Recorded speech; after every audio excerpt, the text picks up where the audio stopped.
nosotros el decano del Colegio Químico Farmacéutico de La Libertad, el doctor Jaime Flores Baena. Muy buenos días, doctor. Buenos días, ¿cómo está usted? Gracias por la oportunidad de estar presente en esta mañana. Justamente, doctor, ante estas cifras que nos ha presentado el general Zavala, que ha dicho que están disminuyendo, sin embargo, en Pacasmayo la semana pasada ocurrió un asesinato a uno de sus colegas, a uno de los miembros de la orden. Así es, este colega que frisa a los 33 años de edad más o menos, venía siendo amenazado ya por el tema de las extorsiones. Y ¿Cómo se llamaba, perdón? Winer Walter Guaripata. Walter Guaripata. El colega no había aceptado la extorsión. Ajá, no pagaba cupos. No pagaba, y lógicamente que eso ha llevado a que estos sicarios terminen abatiéndolo y terminando con su vida. Eso fue en Pacasmayo. Eso ha sido en San José de Pacasmayo. Lo que lógicamente nosotros como colegio hemos manifestado nuestro rechazo a estos altos índices de criminalidad que todavía se vienen dando, ¿no? Lo peor de todo es que estos delincuentes no atacan, por ejemplo, a farmacias grandes que están bien constituidas, cadenas, sino atacan a las farmacias pequeñas que están en las zonas urbanas marginales. Boticas. Boticas y farmacias. Si nosotros nos damos una vueltecita por La Esperanza, por Florencia, por Porvenir, vamos a encontrar que la gran mayoría de las farmacias tienen stickers.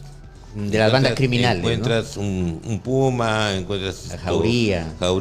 Entonces lógicamente que eso indica, y lo que es peor de todo esto es entender que se han repartido las mafias estas, se han repartido los distritos. De tal forma que una mafia no puede entrar en otro distrito, pero y todas están... Si no sería la guerra entre ellas, pues por eso se delimitan el territorio.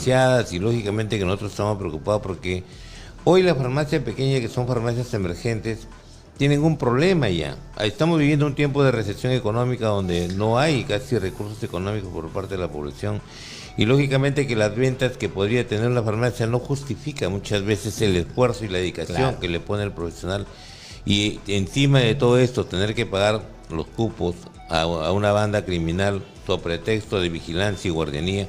Nos parece que es algo que definitivamente no está dentro de lo que se llaman las estadísticas en el tema de las empresas pequeñas. Doctor, ¿cuántas farmacias y boticas hay en La Libertad? ¿Tiene usted ese dato? En La Libertad tenemos aproximadamente 2.000 farmacias.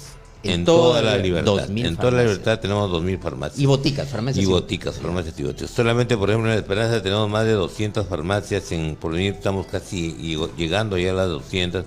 Florencia Mora, que está como 150, 160 farmacias, y sumando a Trujillo Metropolitano, que también sabemos que hay unas farmacias en Trujillo que vienen siendo extorsionadas, lógicamente que hay una preocupación tremenda. Claro. O sea, sí. Doctor, de esas 2.000, ¿qué porcentaje más o menos paga cupo? Nosotros calculamos que son todas las farmacias que están en las zonas urbanas marginales. Sin temor a equivocarme, las que están en distritos populosos, como es Porvenir, Florencia, La Esperanza, y lógica de repente Laredo también, ¿no? Porque están en la zona donde está la mayor concentración de farmacias. Doctor, es decir, si usted me dice que en el Porvenir, me parece, hay 200 farmacias. Sí, más o menos, estamos hablando de un 30, un 40% de farmacias del departamento que de alguna manera, en una forma encubierta, bajo la forma de vigilancia. Porque claro, por eso le digo, o sea, si en el Porvenir hay 200 farmacias y boticas, esas 200 pagan cupo o algunas las que están en la parte altas, ¿no? Claro, las más alejadas, digamos, del... Saben que ahí no pueden por el tema de que hay un poco más de seguridad en el tema de la orden, pero igual la inseguridad continúa, campea, ¿no? Campea, es una inseguridad que nos preocupa a nosotros. Como colegio profesional nos preocupa porque son la gran mayoría de nuestros colegas. ¿Ellos se han dirigido al colegio sobre esta problemática? Hemos tenido algunas quejas, y lógicamente a través de Conrede, hace cosa de 7 días más o menos, se hizo un comunicado, ¿no? Pidiendo a las autoridades gubernamentales del GORE que nos ayudaran mucho en este tema. Porque no solamente son las farmacias, sabemos nosotros, por ejemplo, consultorios médicos que pagan cupo. Así es. Consultorios odontológicos que pagan cupo. Entonces yo creo que estas cositas que suceden necesita por parte de las autoridades un mejor control, darles a los colegas una mayor seguridad, porque muchos de ellos no quieren. Sabemos que ahora hay enlace para poderlo denunciar. Nos ha llegado los enlaces a las farmacias, las hemos repartido para que puedan, pero no hacen uso de ella porque tienen miedo de que de una u otra manera tomen venganza estos Claro. delincuentes, ¿no? Y dígame, los colegios respectivos, por ejemplo, el Colegio Químico Farmacéutico, el Colegio de Odontólogos, incluso el Colegio de Médicos, porque hay médicos que han sufrido también estas extorsiones, ¿se han dirigido a la policía? A través de Conrede. A través de Conrede. traje Consejo ¿Y cuál ha Regional sido de la acá, respuesta, digamos? Todavía que estábamos en la gestión de la doctora Elena Ríos de Edward, Ya. que ya terminó su periodo. Vamos a juramentar recién, justamente La nueva mañana directiva. se va a juramentar la nueva directiva. Pero ya habíamos elaborado un documento que le hemos hecho llegar oportunamente a las autoridades del sector, ¿no? Ya. Entonces, usted me dice que aparte de pagar cupos, estas farmacias pequeñas también tienen el problema de la recesión. ¿Cómo vamos en la cuestión de los genéricos Le que cuento- deben de vender estas Claro, farmacias? primero manifestar que salió un decreto de urgencia por parte del Ministerio de Salud para donde ya no eran 40 medicamentos genéricos, sino se aumentó la lista a 434. Lógicamente que en la reglamentación que ha salido a través de la resolución ministerial 220 ya se dan las pautas de cómo se va a manejar este 30%. De un universo completo de stock que tenga la farmacia, el 30% debe ser de medicamentos genéricos. Pero nosotros hemos hecho llegar también nuestra protesta ante esto, porque no se está favoreciendo a las farmacias emergentes o a las farmacias que responden a las expectativas de la población. Si nosotros nos damos una vueltita a partir de las horas de la tarde por los distritos, nos vamos a dar cuenta que son las horas punta en la que la población hace uso de su derecho de comprar un medicamento en estas farmacias emergentes. Y la gran mayoría de este tipo de farmacias regentadas y propiedad de colegas farmacéuticos están vendiendo genéricos. Nosotros estamos vendiendo genéricos a través de esas farmacias.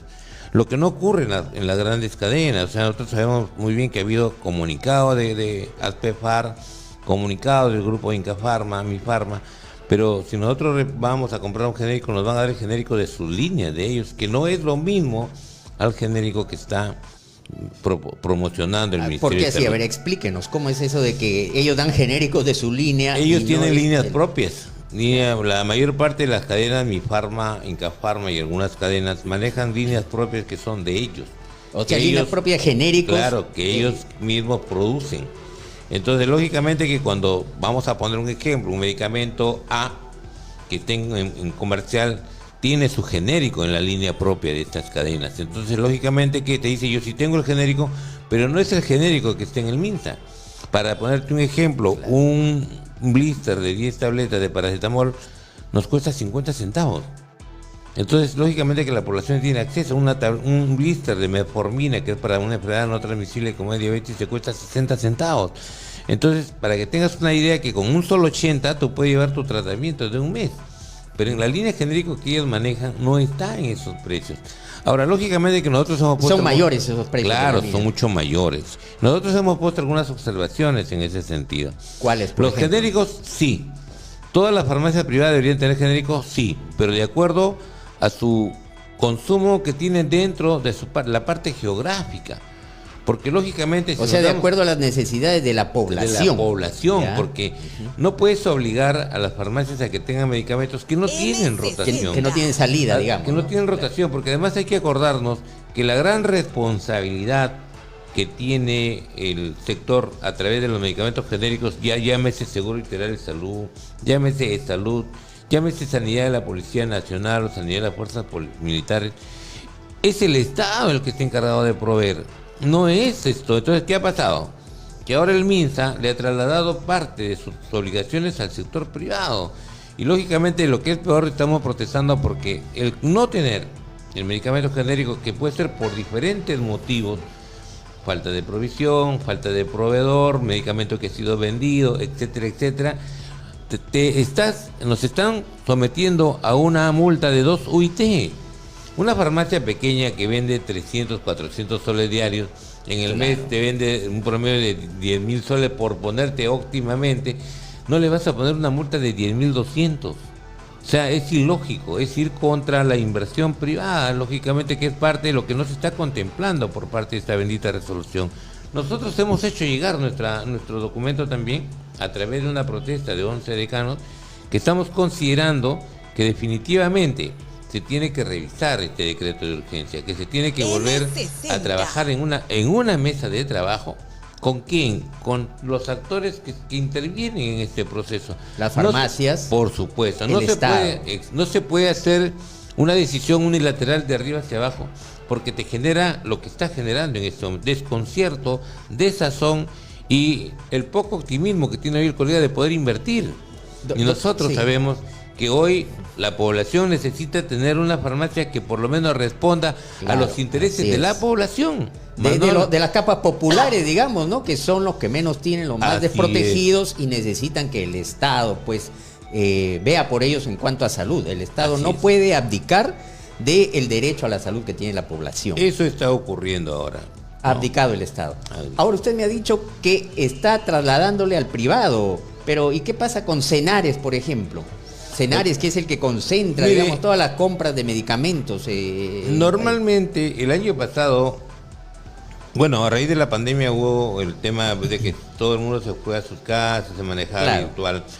Pero después de eso viene una etapa en la que Senares tenía que ponerse a trabajar a la velocidad del rayo, porque a la velocidad de la luz, porque si no, definitivamente el tiempo le iba a ganar. Y el año pasado ha habido un desfase que lógicamente ahora, gracias a las protestas que se hicieron a nivel nacional, se pudo cubrir por lo menos hasta el mes de marzo de este año, se pudo cubrir el tema de lo que eran medicamentos para poder generar una disponibilidad por lo menos que esté alrededor del 90%. Eso se ha conseguido, pero ya en abril, yo espero que me equivoque, espero equivocarme, pero tenemos una disponibilidad que ya baja del 80%. ¿Por qué? Porque no está comprando Senares todavía en este año. Perdón. Sí. Sabemos que ya han asignado los recursos económicos para que cada unidad ejecutora pueda comprar, pero nosotros sabemos cómo son esos procesos. Burocráticos, claro. Son lentos, paquidermos, o sea que lo único que se espera es que las unidades ejecutoras optimicen, que puedan buscar la mejor forma de generar, porque hoy, por ejemplo, no tenemos sales rehidratantes, ¿no? Entonces hay una escasez aparte de eso, y estamos todavía con el problema de dengue. No ha bajado. Así es. No ha bajado. Se nos dice que ya bajó, pero no ha bajado, a pesar de que ya el clima cambió y estamos con un clima un poco más frío. Así es. Pero el tema del dengue no ha bajado. Y nosotros seguimos diciendo como colegio que el problema del dengue no es un problema solamente de salud, es un problema sociosanitario, donde todos los actores tienen que intervenir: consejo, organizaciones sociales de base, el gobierno regional, el sector salud. Lógicamente es una tarea muy amplia, porque no pasa por fumigar. Hay que hacer un control larvario más estricto, hay que hacer la parte epidemiológica, hay que hacerla como se tiene que hacer. Y hay que también enseñar a la población, decirle que... Doctor, pero la Jerez está haciendo fumigación, está haciendo control larvario, ¿no? Claro, pero es la Jereza sola. El tema no es solamente la Jereza, el tema tiene que acompañar las autoridades municipales, las organizaciones sociales de base, el sector educación para la parte educativa.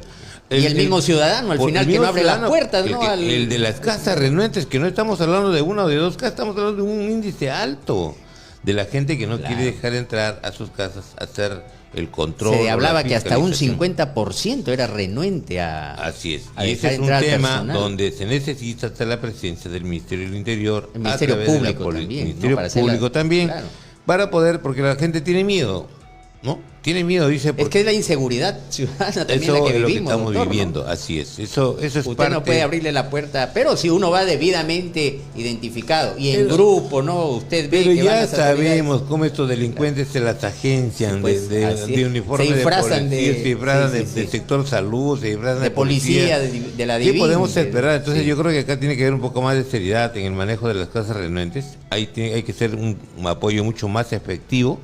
Hay que enseñarle a la población, ya si no quiere la casa renuente, pero por lo menos que permita que a través de los técnicos que hacen las visitas, por lo menos le den la educación de cómo tiene que hacerse el tema de la limpieza, el tema de los pozos, el tema de los techos, porque es un problema... El almacenamiento del agua. Por supuesto, porque es un problema que en la que estamos todos deberíamos trabajar en una forma integral. Claro. Doctor, hablábamos de las farmacias que están emergiendo. Eso le quería yo preguntar nuevamente sobre el cobro de cupos, ¿no? Usted me dice que la mayoría de las farmacias que están en distritos periféricos de acá de Trujillo, pero ¿y en la sierra, doctor? ¿Cómo va ese problema de extorsiones a las farmacias? Nosotros, hasta donde sabemos, por lo menos en la tierra, el índice es bastante bajo. Bajo el índice. Es bajo. Mira, nosotros hemos estado, por una cuestión de concientización y educación a las farmacias, hemos salido la semana pasada al valle, a todo el valle de Trujillo. Y lógicamente que es mucho más tranquilo. Todavía no hay lo que se ve acá en Trujillo, en Florencia, Porvenir y en La Esperanza, donde sí, sin mentir, si la prensa hiciera una visita, se va a encontrar que en todas las farmacias hay un sticker. Pero las que están en zonas donde saben que la policía no va a entrar por que ahí, están muy alejado de la plaza de armas del distrito, y lógicamente, de la comisaría, ¿no? Cuando uno le pregunta al colega, dice, mira, si yo no pago, me ponen una bomba. Me van a poner una bomba, van a y al final lo pueden familia. matar, como ha sucedido con ese químico. Exactamente, entonces dice, me dicen que me vigilan, que me cuidan el local y todo lo demás, y tengo que pagar una cantidad determinada, que las cantidades no siempre son uniformes, ¿no? ¿Cómo así? Depende del tipo de farmacia que tengas. Del tamaño de la farmacia. Del tamaño de la farmacia, y eso lógicamente que hay colegas, tenemos entendido que pagan algo de 1.500, 2.000 soles mensuales. Ellos simplemente van a cobrar. Hay farmacias que se les cobra 500 soles. O sea, entre 500 a 2.000 soles es la tarifa de estos criminales. De estos criminales para que puedan, aparentemente, ellos puedan trabajar. Lo que nos han dicho es, quieren trabajar bien, pues nosotros les vamos a dar vigilancia. Y ese sticker que nosotros le colocamos significa que cualquier banda no va a venirles a cobrar. Entonces, lógicamente que a nosotros nos preocupa eso, porque definitivamente es un dinero que ellos sale de sus utilidades, y que muchas veces no es como la población cree, ¿no? O sea, la población cree definitivamente que en las farmacias hay unas ganancias un poco altas, y eso no es correcto, ¿no? Entonces yo creo que ahí tenemos que pedirle a la policía que lógicamente que las extorsiones que se dan en las zonas urbanas marginales de la provincia de Trujillo por lo menos tenga otro tipo de control, ¿no? Que nos ayuden en ese tema. Y a los colegas pedirles que denuncien, ¿no? Porque es que es el miedo muchas veces, ¿no? Se comprende el temor, ¿no? Porque el denunciar a veces ya solamente tendrían que esperar represalias de las bandas criminales. Eso es una gran verdad, ¿no? Entonces, mientras no disminuya la criminalidad como se quiere, lógicamente que el temor va a existir, y los pagos van a seguirse dando definitivamente a escondidas, claro, como se dice. A veces a través de polladas cobran el cupo, ¿no? Así. O sea, francamente hemos visto cómo estas bandas criminales se organizan. Son organizaciones, pues ya saben cómo hacer para no dejar huella, doctor. Así es, eso es correcto. Nosotros estamos preocupados realmente, y más con lo que ha pasado esta semana que acaba de terminar, donde han asesinado a un colega nuestro. Él tenía su farmacia, nos dice usted. Sí, tenía su farmacia, y no en San José de pagaba. Pacasmayo, se había puesto renuente a pagar, y bueno, estos delincuentes no han tenido más opción que eliminarlo, ¿no? Probablemente porque estaba generando algún tipo de descontento dentro de la zona en la que él estaba, y nosotros estamos rechazando todo tipo de violencia, ¿no? Doctor, ¿cómo vamos en medicamentos, en las postas, en los hospitales? Como te decía antes, hemos logrado llegar hasta el mes de marzo en óptimas condiciones, con un 80 y tanto % de abastecimiento. De disponibilidad, que es el abastecimiento. Pero este mes, ya felizmente el Ministerio de Economía ha soltado las benditas entregas económicas para que se pueda comprar, pero como te decía antes, depende mucho de los procesos que se tengan que dar y agilizarlos. Nosotros sabemos que el aparato estatal es muy burocrático, que se demoran los procesos. Doctor, usted como está ya inmerso en este problema, ¿qué se podría hacer para agilizar precisamente estas trabas burocráticas? ¿Qué se podría hacer? Hasta el año antes de la pandemia, por lo menos había un poco de efectividad en la compra nacional. Cuando recuerda que Senares hace la compra nacional, claro, es la que centraliza las necesidades de los 4 estamentos que son de salud, la sanidad de las fuerzas policiales, que es Fospolis, y la sanidad de las fuerzas militares. Lógicamente, el MINSA es el mayor consumidor. Claro. Entonces se hacía las compras centralizadas, que nos permitía a nosotros tener precios bastante irrisorios y que salía favorecido el Estado.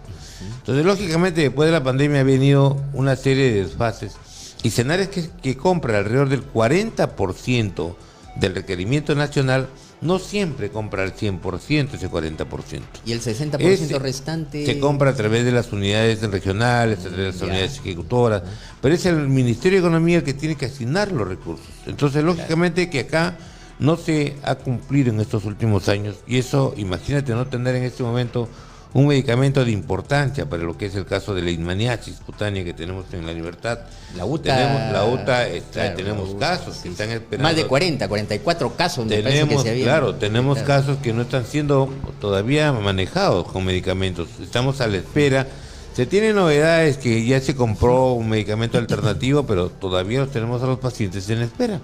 Entonces, eso genera también que nosotros haya un poco de desconcierto en lo que es el manejo de medicamentos a nivel nacional. Muy bien, muchas gracias. Ha sido el doctor Jaime Flores Baena quien nos ha hablado la preocupación de las extorsiones, pues, que están sufriendo las farmacias y boticas en La Libertad. Son las